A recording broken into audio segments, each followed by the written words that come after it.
Hey guys, welcome to the Field of 68 YouTube channel. If you like what you see here, hit that subscribe button and you'll get more college basketball content just like this. All right, let's move on to the next overreaction that I have written down. And that is that after road losses to Stanford, road losses to Oregon State, and road losses to Washington State, Arizona is not going to win the Pac 12 this season. Doug, I know you're a West Coast guy. I know you love yourself some Pac 12 basketball. Is that an overreaction? I think it is, and the reason is I can't figure out who's going to win it if it's not them. Right? Like, kind of quietly, Kyle Smith's doing a hell of a job at Wazoo. Right? Yes. Nobody knows what league they're in.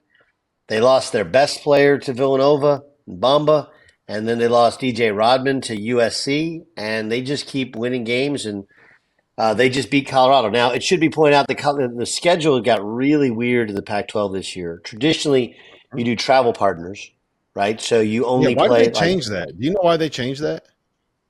I don't know. It had to do with it had to be something with TV. It had to be something with TV.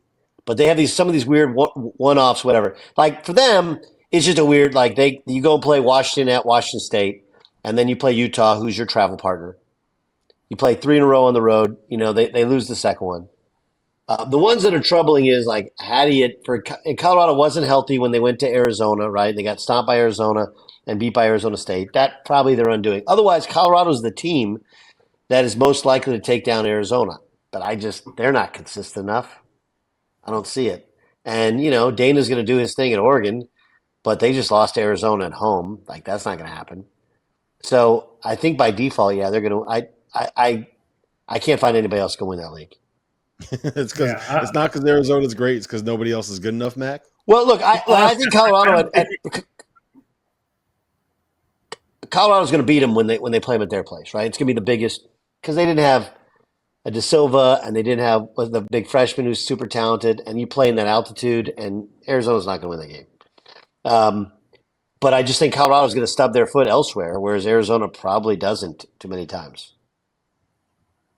Yeah, I mean, I think this is the conversation we had about the Big 12. It was like you could identify, a couple teams that, may have the ability to, end up with a championship.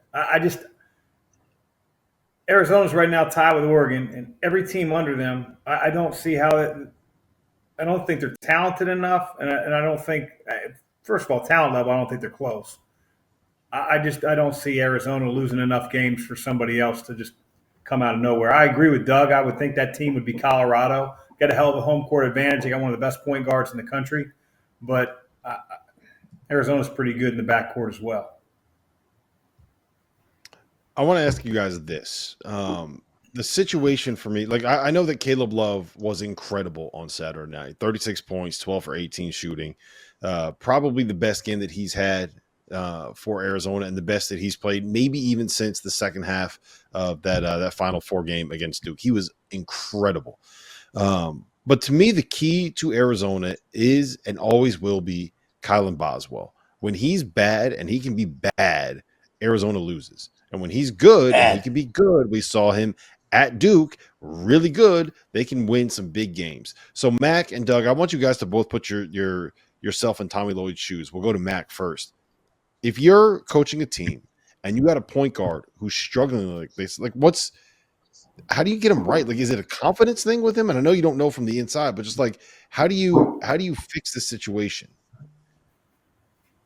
Well, I mean, I think you just spend time with him. You watch a lot of film with him. I think, if he's in a rut, obviously he played well the other day, so it's not like he can't do it. I think you show him, clips of when he's doing things well. You try to build his confidence up, put him in situations in practice. And then that's all you can do, man. Confidence got to come from within. I think coach can put you in good positions. He can show you tape, but ultimately that confidence has to, exude itself on the court, and it's got to come between, your own chest plate. And I think he's got it in him. He's only a sophomore. But you're right. When he plays bad, they don't look very good. And they're going to need him. He's a high percentage three-point shooter, does a little bit of everything. He's got to be able to hold his own down the stretch for that team to win the Pac-12. Doug? Well, it's interesting you bring it up because one of the things that I've had several coaches ask me to do is, and over the past couple of years, is, hey, I got a point guard. Can you talk to him? Can you watch some tape with him? And what I tell all these guys is, like every one of these kids is a mercurial creature, but point guards especially, and like what kind of point guard? But I would say for me, they're all kids at the same level. And what makes them feel good is the ball going through the basket. It's really amazing. Ball goes to the basket and they bounce around and they play defense and they do what you want, right? So there's a lot of different ways, and Mack's right? Have them watch tape, work on their confidence. Should be talking with somebody in terms of getting some mental health help, right? Getting some extra shots of practice, managing their minutes of practice so they got fresh legs. Because it doesn't matter what you work on. If they're dead tired, they're not going to do what you want. But I just try and get them going early in the game, Yep. Most athletic guys get going best when you get them a dunk early, get them an alley-oop early. For point guards, get them a good look. Run a couple things for them, And, oh, yeah, by the way, if you sit them down and you go like, look, man, we want to get you going. What are the best looks? And then you can also use numbers as your guy, like your best from the left wing. Like, let's run a little, throw it in, get a little flair. I want you to shoot it, And the other thing is, if they're not making shots sometimes and they're turning them down, take them out if they turn down a shot. Work the opposite way of how you usually do. But I think the easiest way to get any player going is figure out a way to get that ball going through the basket, and the rest kind of takes care of itself. Thank you for watching the Field of 68. If you've enjoyed what you've seen here, hit that like button, share this link with your friends, or check out the description for some other places that you can consume Field of 68 content.